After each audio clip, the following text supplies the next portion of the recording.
beaucoup de progressistes aimeraient beaucoup enfermer conservateurs ou traditionnalistes dans cette opposition, en disant si vous choisissez d'être traditionnaliste, alors vous devez rejeter le pape et donc rejeter l'Église catholique. Mais c'est un piège. En fait, il n'y a pas de successeur légitime ou naturel du pape François, comme on aurait pu dire que, par exemple, Benoît XVI était le successeur naturel de Jean-Paul II.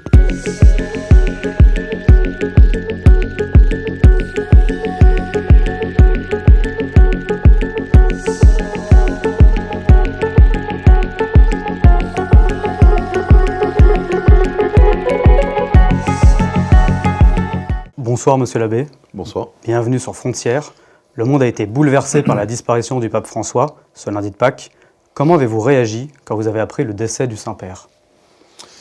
Tout d'abord, la surprise, parce que même s'il était malade depuis plusieurs semaines, c'est vrai que le jour de Pâques, il était sorti pour les cérémonies de Pâques, il avait donné sa bénédiction à la foule, il avait même fait un tour dans la foule sur la place Saint-Pierre, donc ça semblait aller mieux, et puis il est décédé brutalement pendant la nuit du lundi de Pâques, donc voilà, un peu de surprise.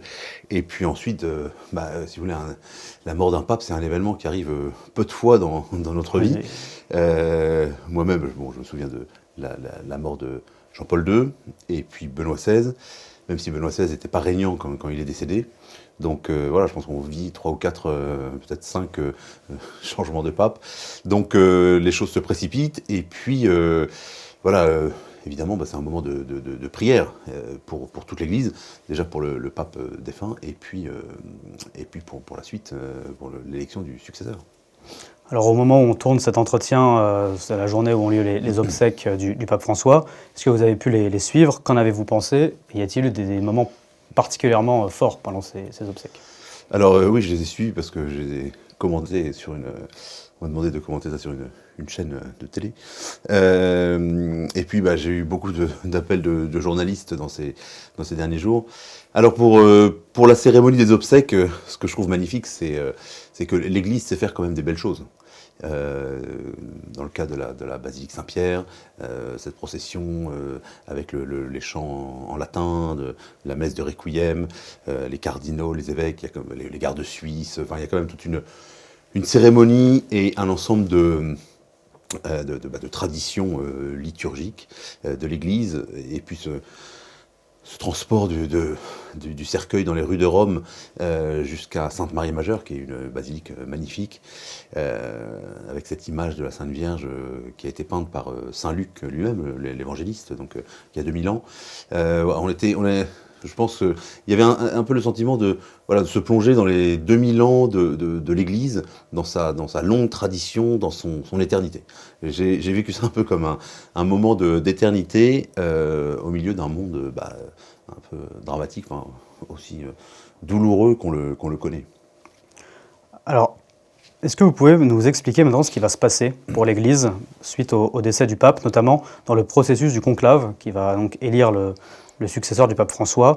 Comment les cardinaux vont-ils se préparer à cette étape cruciale et quelles seront les grandes lignes de cette procédure?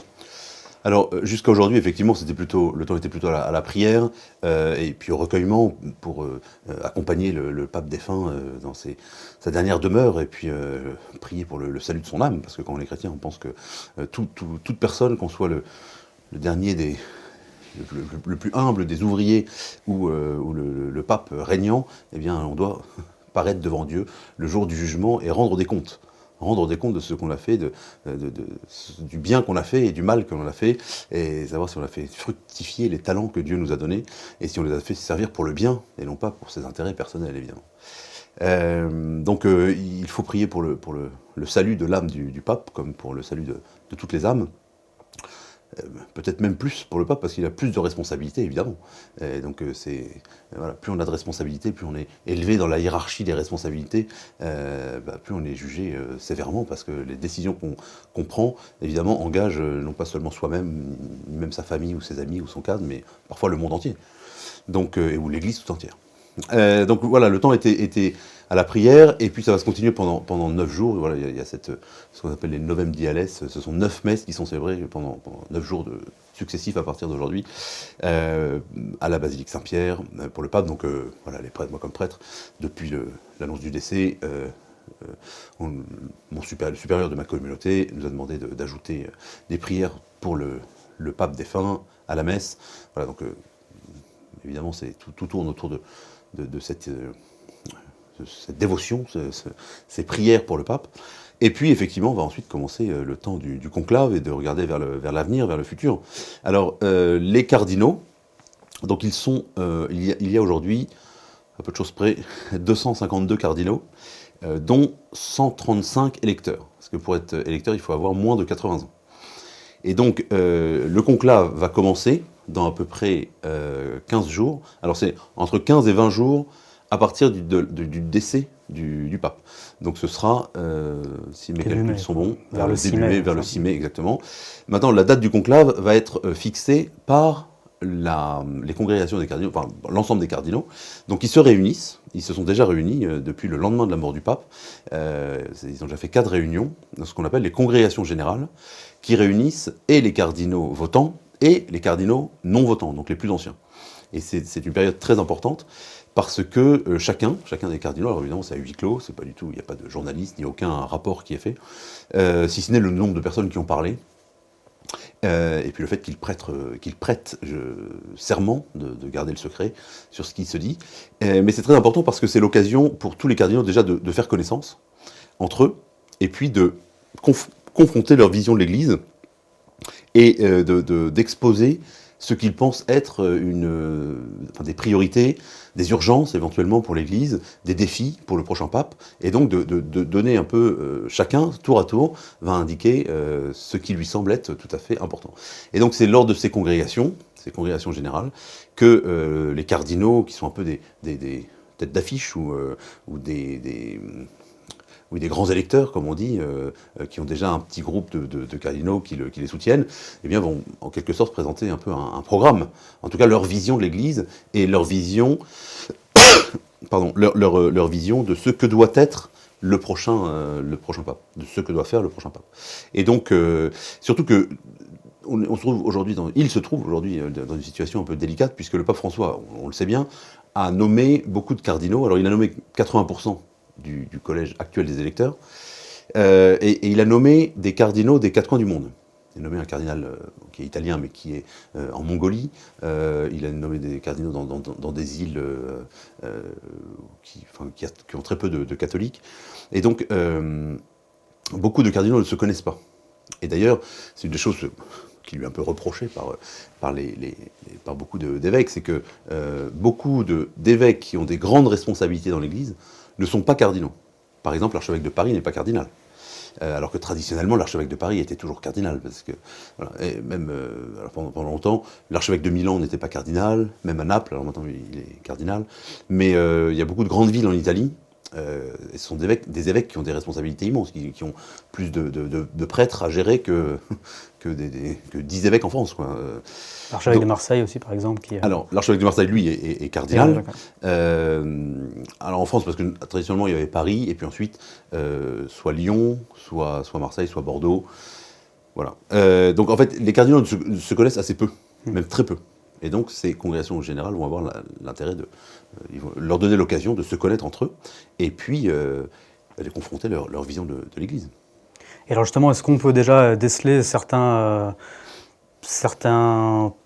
pas groupes politiques, mais certaines visions justement de l'Église qui se distinguent? Si le pape François a nommé donc 80 cardinaux, est-ce qu'il en a sélectionné donc 80%. 80% de cardinaux, oui, pardon, est-ce qu'il les a sélectionnés en prenant des cardinaux qui suivraient sa vision de l'Église, ou est-ce qu'il a eu une vision beaucoup plus large? Alors, il a nommé beaucoup de cardinaux qui sont dans son esprit. Néanmoins, je pense qu'il a eu un mode de gouvernement très personnel, très autoritaire. Et je pense que beaucoup, même de ceux qu'il a lui-même nommés, désirent un temps plus de stabilité dans l'Église et surtout d'unité, de réunification. C'est-à-dire qu'il y a beaucoup de divisions parce que le pape François avait un gouvernement très personnel, et il a laissé de côté sans doute l'unité de la foi, les exigences sur la foi, avec un certain nombre de déclarations dont on se souvient sur les divorcés remariés, enfin l'accès en tout cas à la communion de gens qui sont dans une situation de péché, ou la question de l'homosexualité, la question des rapports avec les autres religions, etc. Il y a eu un certain nombre de choses qui ont été en tout cas mal comprises, mal interprétées, ou peut-être même ambiguës, et donc qui ont suscité un certain nombre de réactions, en particulier la question sur l'homosexualité, où il a semblé qu'il permettait, un texte de la Congrégation pour la doctrine de la foi, le dicaster pour la doctrine de la foi, permettait la bénédiction des couples homosexuels, et puis ensuite qui a fait marche arrière en disant en fait non, c'est pas ça que le pape a dit, c'est pas ça que je voulais dire. Voilà, donc il y a pas mal de sujets où la question de l'ordination des hommes mariés dans l'Église latine, où il avait semblé dire que ça devait se faire, et puis finalement ça s'est pas fait. La question, enfin un certain nombre de questions comme ça qui ont semé beaucoup d'incompréhension, peut-être même de troubles. Et donc, par exemple, sur la question de l'homosexualité, les cardinaux africains avaient réagi vraiment de façon ferme. Le cardinal Sarah s'était fermement opposé. Oui, plusieurs cardinaux africains, en disant, en fait, l'Église ne peut pas agir de cette façon et ne peut pas laisser ce genre d'ambiguïté. Donc, j'allais dire, tout est possible, parce que, en raison du fait que les cardinaux sont très divers et se connaissent assez peu, en fait, il n'y a pas de successeur légitime ou naturel du pape François, comme on aurait pu dire que, par exemple, Benoît XVI était le successeur naturel de Jean-Paul II, puisqu'il était à la tête du dicaster, enfin de la Congrégation pour la doctrine de la foi. Il avait écrit beaucoup de ses encycliques, enfin, c'était vraiment dans la continuité, avec son style particulier, peut-être plus doctrinal et plus intellectuel, mais il y avait une certaine légitimité, une certaine logique, alors que à l'heure actuelle, voilà, je pense que vraiment, pour parler régulièrement d'ailleurs avec des cardinaux, etc., il n'y a pas du tout d'évidence, ni même, ça ne se joue pas, disons, entre 2 ou 3 candidats. Alors les médias aiment bien trouver les papabilés, donc ceux qui peuvent être papables, devenir pape. Je pense que les médias ont des critères de raisonnement qui ne sont pas du tout ceux des cardinaux, et qui ne sont pas du tout ceux de l'Église. Pour prendre un exemple que beaucoup, peut-être, qui suivent votre média ont en tête, dans beaucoup de médias aujourd'hui, on entend parler du cardinal Sarah comme un futur possible pape. Je pense que c'est vraiment un effet médiatique, et que, alors moi je serais très heureux si le cardinal Sarah était élu pape, évidemment, parce que c'est quelqu'un de très pieux, de très spirituel, très, très sérieux, mais malheureusement je pense qu'il a vraiment très peu de chance. Voilà, il y a d'autres cardinaux qui sont effectivement plus conservateurs. Je ne pense pas que sera élu, enfin je ne le souhaite pas, et je ne pense pas que sera élu un cardinal très progressiste, parce que tout le monde ressent, en tout cas c'est ce qu'il me semble, c'est un peu ce que tout le monde dit, le besoin un peu plus de rigueur au niveau doctrinal et au niveau juridique aussi. Selon vous, quels critères justement ou qualités devraient privilégier les cardinaux pour choisir leur successeur? Et donc, est-ce que, vous avez peut-être un peu répondu, mais est-ce que vous voyez des figures un peu émerger? Comme vous l'avez dit, il y a beaucoup de médias qui sortent un peu leurs favoris. On entend beaucoup parler du cardinal secrétaire d'État du Vatican, Pietro Parolin. Il y a aussi certains médias qui parlaient du coup de l'archevêque de Marseille. Est-ce que vous voyez comme ça des figures émerger? Ou est-ce que, en tout cas, selon vous, quelles seraient les grandes qualités que devrait avoir ce pape? Alors, ce sont 2 questions distinctes. Pour répondre à la première question, quelles sont les grandes qualités que doit avoir un pape?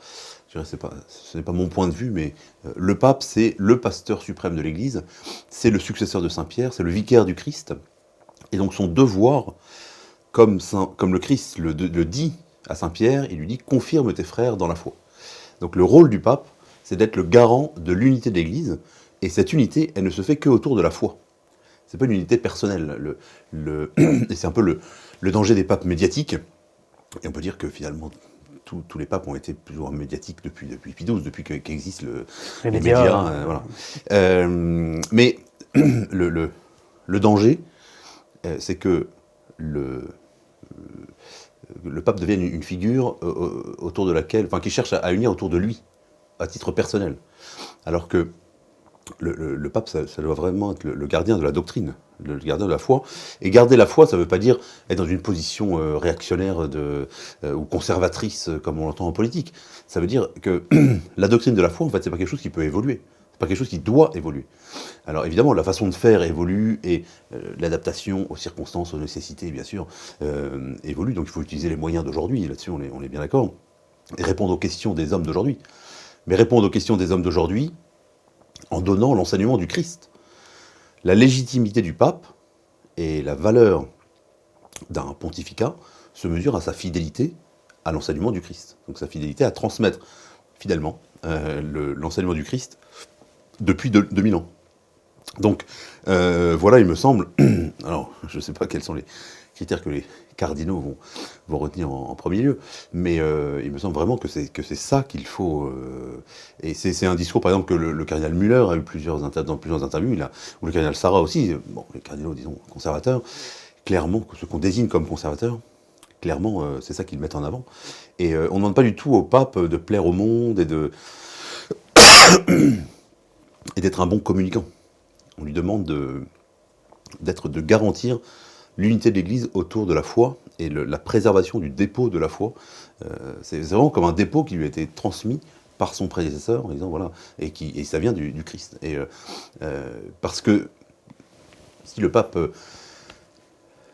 fait l'unité autour de sa personne, eh bien, nécessairement, il ne plaît pas à certains, ou il va donner une direction à l'Église qui n'a d'autre légitimité que sa propre personne.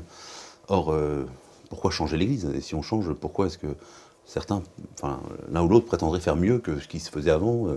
Donc, vraiment, il me semble que c'est ça qui est urgent, retrouver l'unité de la foi. Par exemple, l'un des grands défis du prochain pontife, ce sera le schisme de l'Église d'Allemagne. Aujourd'hui, l'Église d'Allemagne, clairement, avec le chemin synodal qui a été mis en œuvre, clairement, il y a en Allemagne beaucoup de choses qui ne sont plus catholiques. Les tentatives d'ordonner des femmes. Oui, voilà, l'ordination des femmes, sur les questions morales, une espèce d'indifférence totale, l'indifférence au péché, enfin, transformer l'Église en une espèce d'ONG qui doit simplement gérer des rapports humains et faire une espèce d'humanisme, souvent d'ailleurs teinté de spiritualité. Mais c'est pas ça l'Église. L'Église, c'est pas ça, c'est une doctrine, c'est un enseignement, ce sont des sacrements, c'est une hiérarchie, c'est un ordre, ce sont le caractère sacré des cérémonies, de ce qui est transmis, de ce qui est donné au monde. Donc voilà, d'ailleurs, il y a une vidéo, je ne sais pas si, enfin, qui est assez célèbre, où le président de la conférence épiscopale allemande, il y a quelques années, était venu saluer le pape François.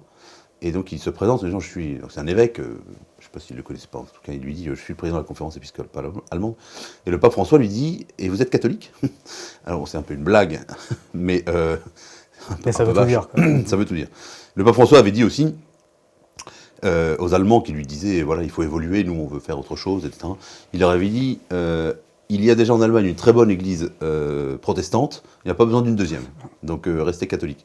Donc de la part du pape François, qui était quand même assez progressiste, c'était voilà, pour dire que le prochain pape devra affronter ce défi de l'Église allemande, les divisions aussi dans l'Église américaine, entre certains cardinaux et évêques qui sont très progressistes et qui font des choses scandaleuses.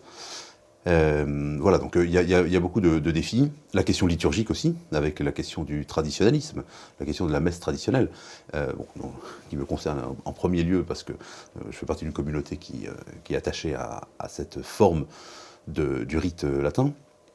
Mais c'est un vrai enjeu, en France en particulier. C'est-à-dire que aujourd'hui, l'application des derniers textes du pape François est vraiment quelque chose qui fait du mal aux croyants et surtout à cette jeunesse qui revient vers la foi et qui demande, qui est en recherche, en tout cas chez une partie d'entre eux, qui est en recherche de cette ritualité traditionnelle qui avait été permise dans l'Église comme quelque chose de tout à fait légitime. Et on ne peut pas dire aux chrétiens, ça c'est légitime pendant des siècles et des siècles, et puis du jour au lendemain dire maintenant c'est fini, on change tout, et vous devez, essayer de leur imposer ça par la force. Par la force, en les contraignant et en disant si vous n'êtes pas d'accord, c'est que quittez l'Église, comme certains évêques français le disent. Donc il y a vraiment en France une situation de souffrance sur la question liturgique que le prochain pontife devra résoudre, parce que c'est une question en plus mondiale. Donc voilà, je me suis un peu écarté, mais il y a différents critères ensuite pour le choix d'un pape. Donc cette rigueur doctrinale, en tout cas cet attachement à la doctrine. Et puis ensuite, il y a des choses aussi un peu secondaires, mais qui rentrent en compte, notamment la question de son âge. Il ne faut pas qu'il soit trop vieux, mais il ne faut pas qu'il soit trop jeune non plus. Parce qu'un pape trop jeune qui dure 30 ans ou 40 ans, bon, le pontificat le plus long, c'était Jean-Paul II, c'était après Saint-Pierre en tout cas, non, c'est Pie IX, si je ne me trompe pas, et puis ensuite Jean-Paul II, qui a duré 25 ans. Donc en général, les cardinaux font plutôt le choix de quelqu'un qui ne va pas durer aussi longtemps, parce que si ça se passe mal, ça va être un peu difficile. Pas trop court non plus, parce qu'il faut tout de même... Pas trop court non plus. Donc, parce que déjà, en plus, il faut quelqu'un qui ait une certaine sagesse, une certaine expérience. Et une certaine santé. Voilà, exactement. Et puis, il faut aussi quelqu'un qui parle plusieurs langues. Alors, le pape François ne parlait que espagnol et italien, mais il parlait quand même bien italien. Donc, quelqu'un qui ne parle pas italien, ce serait évidemment très difficile. Quelqu'un qui a une connaissance un peu des diverses réalités pour pouvoir affronter l'ensemble des problèmes qui concernent l'Église aujourd'hui. Alors revenons peut-être sur le pontificat du pape François. Comme on l'a dit, il a été marqué par des prises de position extrêmement clivantes, une manière assez autoritaire de diriger l'Église. Selon vous, quel bilan on pourrait en dresser? Quel héritage a-t-il laissé? Est-ce qu'il a laissé l'Église plus fracturée qu'elle ne l'était avant? Alors bon, c'est un peu tôt pour tirer des conclusions et des bilans. Surtout qu'on est encore, vous l'avez dit, c'est peu de temps après sa mort, donc je ne pense pas qu'il faille se précipiter pour tirer des conclusions. Mais donc je vais me contenter de dire des banalités. Mais ce qui est clair, c'est qu'il faut mettre à son actif le fait d'avoir été très pastoral, dans le sens d'avoir laissé l'impression, et ce qu'on interroge n'importe qui dans la rue ou dans les médias, on l'entend très bien. Les gens disent c'est quelqu'un qui était proche du peuple, qui était proche des pauvres, proche des exclus, et ça a touché beaucoup de gens extérieurs à l'Église. Il y avait beaucoup de gens extérieurs à l'Église qui ont été vraiment sensibles à ça, et donc qui ont vu là quelque chose de positif dans l'Église et quelque chose de positif dans le pontificat du pape François. Et donc il faut essayer de transformer ça en un désir de s'approcher de l'Église, de devenir chrétien éventuellement, ou de devenir pratiquant. Ce que, là encore c'est une banalité, parce que c'est même pas de l'analyse, mais clairement le pape François a laissé entendre que cette proximité se faisait en tout cas au détriment de la doctrine et de la rigueur doctrinale. Quand il dénonçait par exemple les péchés de la curie, ou quand, après le synode sur la synodalité, il y avait les péchés de ceux qui jettent la doctrine comme une pierre.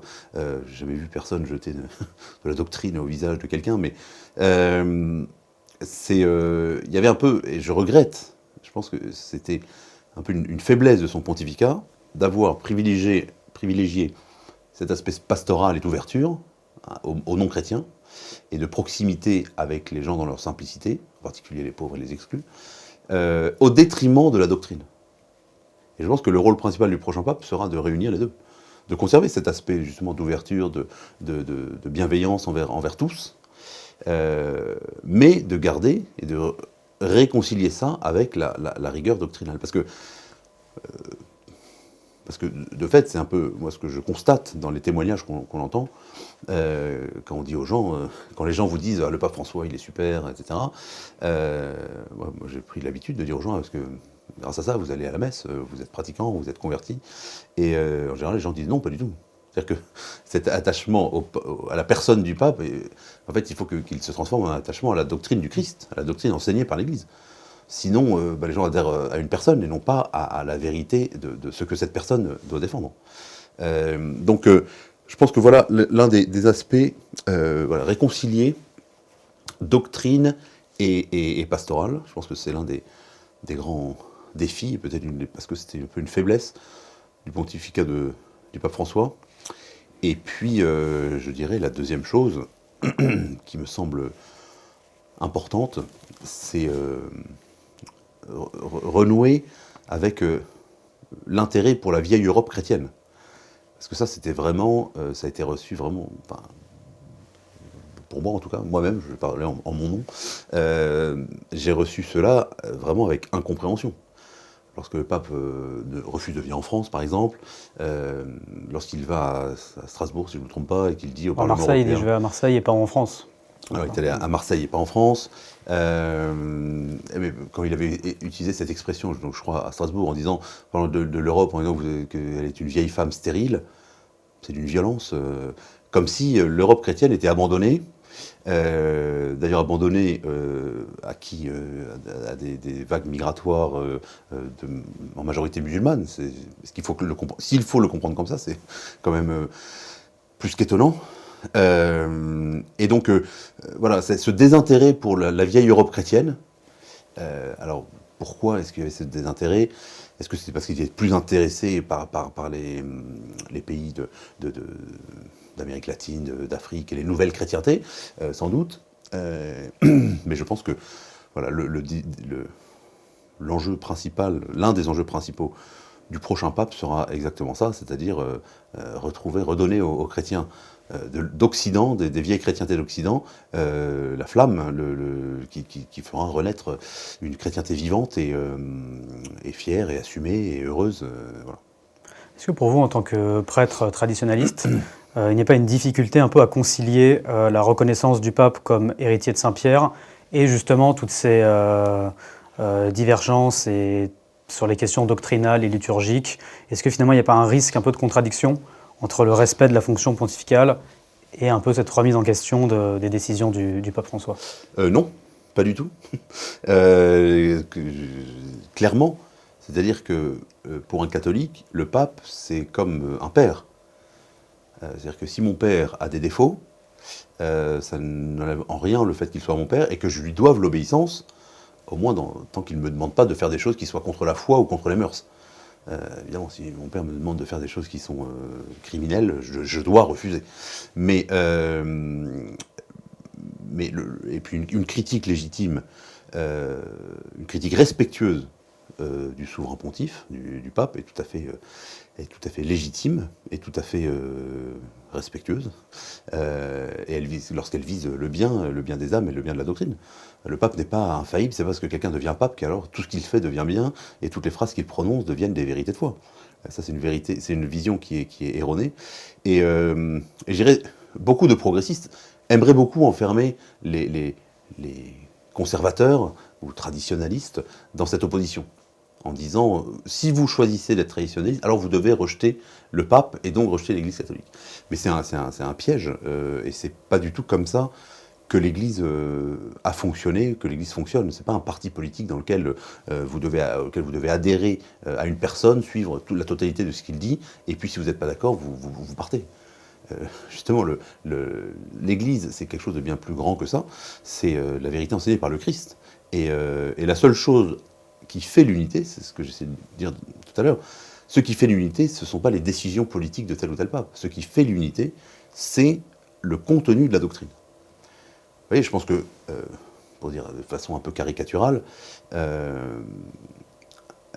un fidèle, un chrétien, qui serait très critique envers le pape sur des questions politiques ou sur des prises de position politiques du pape ou des décisions pratiques, administratives ou juridiques du pape, est bien plus chrétien que celui qui suit le pape en tout, mais qui nie une vérité de foi, ou qui ne respecte pas les normes liturgiques.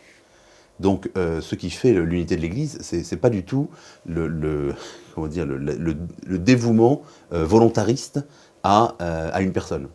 Ce qui fait l'unité de la foi, c'est l'obéissance, évidemment, au supérieur, mais une obéissance intelligente, raisonnable, rationnelle, qui respecte les légitimes différences de chacun. Et vous voyez, il y a des choses que le pape ne pourrait jamais faire. Le pape ne peut pas changer quelque chose. Le pape ne pourrait pas dire du jour au lendemain, maintenant on abandonne la Trinité, ou on dit qu'il y a 4 personnes dans la Trinité, ce sera plus simple. S'il faisait ça, il aurait tort, et il se tromperait, et il serait quelqu'un qui détruirait l'unité de l'Église. Donc, il ne faut pas du tout transformer l'Église en un parti politique où il y aurait des progressistes, des conservateurs, et puis l'un gagnerait et les autres perdraient. Voilà, c'est bien plus que ça. Donc l'unité, elle est une unité, encore une fois, une unité de foi autour de l'enseignement. Et ensuite, on peut tout à fait critiquer les décisions politiques du pape, des papes. D'ailleurs, je pense que c'est devenu aujourd'hui, même chez beaucoup de progressistes, beaucoup n'arrêtent pas de critiquer l'Église en disant autrefois on faisait ci, on faisait ça, l'Église d'autrefois c'était mal, et maintenant il faut une nouvelle Église. Pourquoi est-ce qu'on pourrait critiquer l'Église d'hier et pas celle d'aujourd'hui? Ça n'a pas de sens. Je pense qu'au contraire, il faudrait plutôt retrouver l'amour et l'admiration pour l'Église d'hier pour aimer l'Église d'aujourd'hui et aimer véritablement ce qu'est l'Église aujourd'hui, avec ses faiblesses, avec ses défauts aussi, mais chercher à être le plus fidèle possible à la mission de l'Église.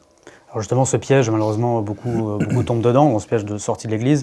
Je pense notamment aux controverses liées à Monseigneur Vigano en 2024. Il y a tout le courant sédévacantistes qui, à force de vouloir être plus tradis que les tradis, finissent par sortir du champ de l'Église catholique. Qu'est-ce que vous en pensez? Et comment, en fait, maintenir quand même les traditionalistes au sein de l'Église catholique sans risquer le schisme de ce coin-là?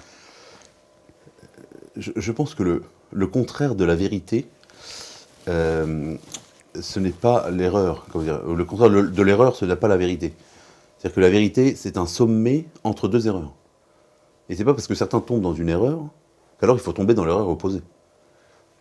Et au contraire, suivre la vérité, c'est ne tomber ni à droite ni à gauche. Suivre une ligne de crête qui est parfois difficile, délicate, mais clairement, ceux qui se séparent de l'Église se mettent en tort d'eux-mêmes. Évidemment, il y a des situations de souffrance, j'en ai évoqué un peu tout à l'heure dans le monde traditionnaliste, bien sûr. Quand je vois des évêques ou des prêtres qui refusent de marier des gens, qui refusent qui les obligent à se marier dans des granges, ou parce qu'ils ne veulent pas qu'ils se marient dans tel rite traditionnel, qui pourtant était tout à fait légitime il y a 10 ans, il y a même pas, il y a 4 ans. Jusqu'à il y a 4 ans, sous le pape Benoît XVI d'abord, puis Jean-Paul II, Benoît XVI, et qui est en plus un rite qui existe depuis des siècles et des siècles. Si vous voulez dire du jour au lendemain aux gens, maintenant vous devez accepter ça, vous devez changer, et si vous ne changez pas, vous êtes des mauvais catholiques et vous devez sortir de l'Église, c'est d'une cruauté spirituelle qui n'est pas chrétienne. Enfin, ça relève d'une mentalité qui est que j'avoue, je ne comprends pas de la part d'un prêtre ou d'un successeur des apôtres. Maintenant, si on est battu par son père, il faut se défendre, il ne faut pas se laisser faire, il faut éventuellement le dénoncer pour qu'il arrête de faire du mal, mais ça ne sert à rien de dire « c'est plus mon père », ça n'aura aucun sens.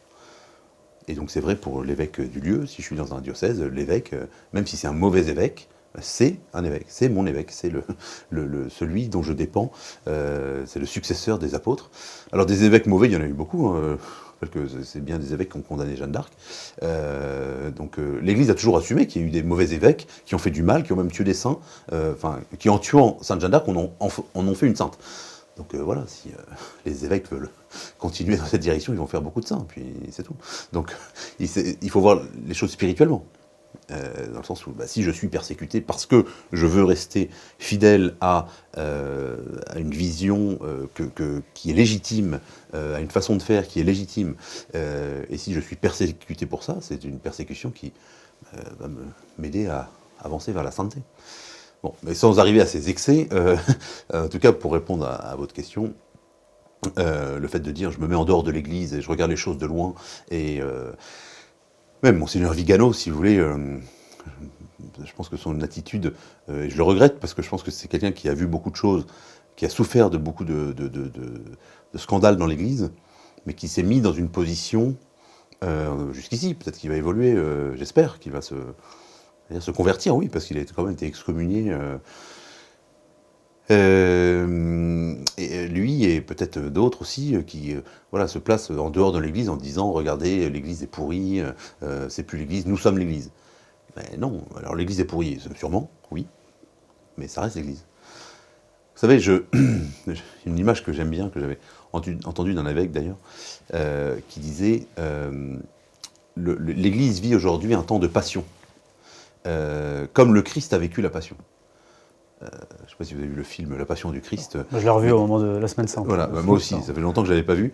Mais quand on voit le corps du Christ complètement défiguré, sanglant, c'est plus qu'une plaie. Il n'y a rien de beau dans ce corps, c'est horrible. Néanmoins, ça reste le Christ, ça reste Dieu. Et le plus bel acte de foi, c'est celui du voleur, du bon larron, qui est crucifié à côté de lui, qui voit un homme qui est en train de mourir sur une croix à côté de lui, qui est complètement défiguré, dont tout le monde se moque, etc., et qui lui dit « Accueille-moi dans ton royaume ». C'est ça la foi. Lui, c'est le plus bel acte de foi, sûrement. Lorsque l'Église et le Christ, et donc vous comprenez le parallèle que je fais, même si l'Église est complètement défigurée avec des gens qui font que l'Église ne ressemble plus à l'Église parce que tous ceux qui la composent sont des pécheurs, moi le premier, enfin tous les prêtres, tous les évêques, tous les papes, sont comme tous les hommes des pécheurs. Et bien malgré cela, il faut avoir la foi et voir dans cette Église fondée par le Christ le moyen du salut. Alors face à toutes ces divisions actuelles au sein du peuple chrétien, comment selon vous unifier les fidèles? Comment renforcer cette cohésion de l'Église catholique entre traditionalistes, modernistes, tout en restant fidèles à la vérité doctrinale? Bon, alors, vous employez un vocabulaire que je pense qui est pas très juste. C'est trop simple de dire il y a des modernistes et puis des traditionalistes ou des intégristes. C'est-à-dire que je pense que les choses sont plus complexes que ça. Et que finalement, il y a beaucoup de prêtres et de fidèles, évidemment, qui cherchent simplement à se sanctifier, faire du bien, à être fidèles au Christ, indépendamment d'ailleurs du rite. C'est-à-dire que, vous m'avez qualifié tout à l'heure de prêtre traditionnaliste. Je n'accepte ce qualificatif que si traditionnaliste, ça veut dire être fidèle à la tradition de l'Église au sens large. Parce que le fait pour moi, le fait de célébrer la messe traditionnelle, c'est une façon d'être fidèle à ce message du Christ et au bien de l'Église. Mais il y a d'autres façons. C'est-à-dire qu'il y a des prêtres qui ne célèbrent pas la messe traditionnelle, qui pourtant sont de très bons prêtres, et qui font du bien parce qu'on travaille dans la même direction. Maintenant, il y a effectivement dans l'Église des gens qui ont une vision très, très moderne, progressiste, et qui veulent faire évoluer les choses. Et à ceux-là, je leur dis, mais pourquoi pensez-vous faire mieux que ce qui se faisait avant? De quel droit? Et pourquoi je devrais vous suivre? Qu'est-ce que vous allez nous proposer? Si ce qui se faisait avant n'était pas bien, pourquoi est-ce que ce que vous ferez vous maintenant serait mieux? Est-ce que vous êtes plus saints que les autres? Est-ce que vous êtes meilleurs? Alors, commencez par être des saints, et je vous suivrai. C'est comme ça que l'Église agit. C'est que dans l'Église, toujours, voilà, ce sont les grands fondateurs d'ordre. Il y a eu des grands réformateurs à la Renaissance ou contre le protestantisme, avec les jésuites par exemple. Il y a eu les grands réformateurs spirituels au Moyen-Âge, comme saint François d'Assise, saint Dominique, qui ont fondé des ordres religieux qui, de fait, ont remis le Christ au centre de son Église. Et je pense que c'est de ça dont l'Église a besoin aujourd'hui, de revenir au Christ et à la fidélité à son enseignement, sans compromis, sans chercher à plaire au monde, sans chercher à plaire aux ennemis de la foi et à ceux qui disent l'Église doit évoluer. Voilà, il faut que l'Église se réforme, ça c'est sûr. L'Église doit toujours être réformée parce que le mal n'est pas chez les autres. Le mal, il est en moi. Enfin, il est en chacun d'entre nous. C'est ce qu'on appelle le péché. Le mal, il est en nous. Donc, si on veut rendre l'Église meilleure, eh bien, il faut commencer par devenir meilleur soi-même. Donc, et cette sainteté dans l'Église, elle ne viendra que parce que certains montrent le chemin. Et certains, c'est ce qu'on appelle, les saints dans l'Église. Et s'ils ont été canonisés, c'est parce qu'ils ont montré pendant leur vie ce chemin de la sainteté, qui est la seule véritable réforme dans l'Église. Alors, cet entretien sera diffusé au moment de la première octave de Pâques. Alors peut-être pour conclure, j'ai voulu vous poser la question suivante. Quels conseils prodigueriez-vous aux fidèles pour traverser un peu cette période de transition après le décès du pape François, pour pouvoir finalement rester ancrés dans la foi et dans l'espérance? Eh bien, je vous dirais, je pense qu'il y a un enseignement fondamental du christianisme, du Christ lui-même, qui est que si on veut changer le monde, il faut commencer par se changer soi-même. C'est-à-dire que, contrairement à toutes les idéologies, de droite comme de gauche d'ailleurs, qui disent en fait les méchants c'est eux, et en fait il faut qu'ils disparaissent pour que le monde devienne meilleur. Et beaucoup de politiques agissent de cette façon, en disant le problème c'est ça, et que si on résout ça, il n'y aura plus de problème. Mais n'importe quelle personne qui est honnête et sincère, c'est très bien que c'est pas vrai. C'est-à-dire que le problème, c'est pas telle ou telle personne. Le problème, c'est le mal. Et le mal, il est, bien sûr, il se trouve dans certains groupes, dans certaines doctrines, dans certaines théories, évidemment, dans certains faits de société, mais il se trouve d'abord en chacun d'entre nous.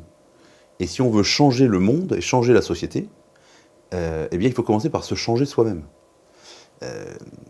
Pour prendre un exemple très concret, j'entendais ce drame, ce crime dramatique d'un adolescent de 15 ans à Nantes là, qui a tué une fille de 57 coups de couteau. C'est pas en mettant des portiques électroniques ou en résolvant telle ou telle, ou en interdisant telle ou telle chose qu'on va résoudre ça. Le problème, c'est la disparition de la morale, du sens du bien, de l'éducation, de la structure familiale, d'une société équilibrée, de la peur du jugement, de la peur de l'enfer, enfin, plein de choses qui ont constitué nos sociétés chrétiennes et qui faisaient que ce genre je ne veux pas dire de faits divers, mais de drames et d'événements dramatiques et cruels, en fait, existaient moins. Alors qu'on a l'impression qu'aujourd'hui, ça se répand de plus en plus. Donc, je reviens à mon idée. Si on veut changer le monde, il faut commencer par se changer soi-même. Et si je veux que le monde devienne meilleur, que je commence par moi-même. Au lieu de dire l'autre doit changer. Je dois moi-même changer en premier lieu. Et c'est parce que je deviendrai meilleur, parce que je serai quelqu'un de bon, qui fait le bien, qu'alors les autres voudront faire le bien. Et c'est comme ça, par cercle concentrique, que le monde deviendra meilleur. Et donc c'est un peu ça que je dirais aux chrétiens ou à ceux qui s'inquiètent de l'avenir de l'Église. En fait, bien sûr, on ne peut pas changer les choses. Enfin, le pape peut changer les choses, tel ou tel cardinal peut avoir telle influence, mais moi, ni vous, on va changer des choses qui nous dépassent complètement. Par contre, ce qu'on peut faire, c'est nous changer nous-mêmes, se changer soi-même, et donc rendre le monde meilleur autour de nous. Et c'est parce qu'on commence comme ça, et si tout le monde fait ça, alors le monde de fait deviendra meilleur. Donc, et je pense que c'est le fondement de l'espérance chrétienne. Parce que si le mal est en nous, comme je l'ai dit tout à l'heure, le péché est en chacun d'entre nous, comme dit saint Paul, hein, je vois le mal que je voudrais éviter et que pourtant je fais, et je vois le bien que j'aimerais faire et que pourtant je ne fais pas.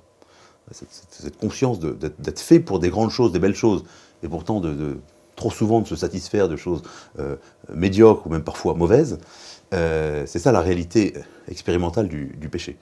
Eh bien, si le péché est en nous, la grâce aussi est en nous. La grâce donnée par le Christ, par le baptême, par les sacrements, etc. Et donc on peut faire le bien, on peut rendre le monde meilleur, on peut faire aimer Dieu, faire aimer le bien, et donc rendre le monde meilleur autour de nous, si on laisse vivre en nous, si on fait vivre en nous cette flamme de la foi et de la charité, de l'amour de Dieu et donc de l'amour du prochain que le Christ est venu nous enseigner. Merci beaucoup, monsieur l'abbé. Merci à vous.